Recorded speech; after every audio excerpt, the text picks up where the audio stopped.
நாகை மாவட்டம் கீழையூர் காத்தாயி அம்மனின் அருள் அடியவர்கள் அனைவருக்கும் வணக்கம். இன்றும் என்றும் உங்களுக்கு மகிழ்வான செய்திகள் தொடர நெஞ்சம் நிறைந்த வாழ்த்துகள். இப்படியாக கொடுங்கோல் மன்னனின் கதையை அவன் வம்சத்தோடு முடித்ததும் ஆக்ரோஷமாக நின்று அவளை கைகூப்பி வணங்கி நின்ற மக்கள் அவள் கோபத்தை தணித்துக் கொண்டு தம்மை காப்பாற்றி அருளுமாறு வேண்டிக் கொள்ள அவளும் கோபம் தணிந்து தன்னை பற்றிய உண்மையை கூறினாள். தானே காளியின் அவதாரம் எனவும் இனி தன்னை துதித்து வணங்கி வந்தால் தான் குடிகொள்ளும் ஊரை காப்பேன் எனவும் அவரவர் வீடுகளில் உள்ள கர்ப்பிணிகளுக்கு சுகப்பிரசவமாகவும் அவர்களுக்கு பிறக்கும் குழந்தைகள் நன்கு வளரவும் தான் உதவுவேன் என்றும் அவர்களுடைய குழந்தைகளுக்கு தானே பாதுகாவலராக இருப்பேன் எனவும் உறுதி தந்தாள்.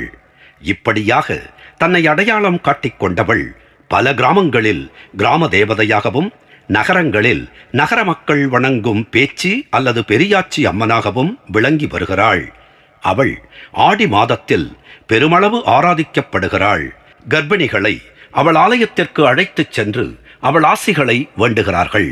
குழந்தை பிறந்ததும் தொட்டில் போட்டு பெயர் வைக்கும் முன் முதலில் அவள் சன்னதிக்கு எடுத்துச் சென்று குழந்தையை அவள் சன்னதியில் கிடத்திய பிறகு வீட்டிற்கு எடுத்து வந்து மற்ற சடங்குகளை செய்கிறார்கள். பெண் குழந்தைகளுக்கு காதுகுத்தல் மற்றும் மொட்டை போடுதல் போன்ற சடங்குகளையும் அவளை வேண்டிக் கொண்டு அவள் ஆலயத்தில் செய்கிறார்கள்.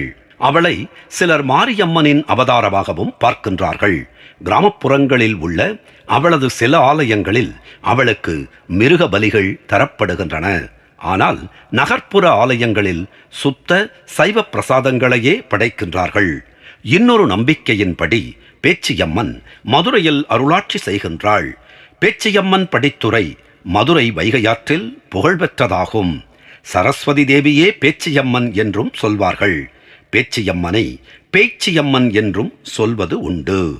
நாகை மாவட்டம் கீழையூர் காத்தாயி அம்மன் நம்மை காத்து அருளுவாள். நன்றி, வணக்கம்.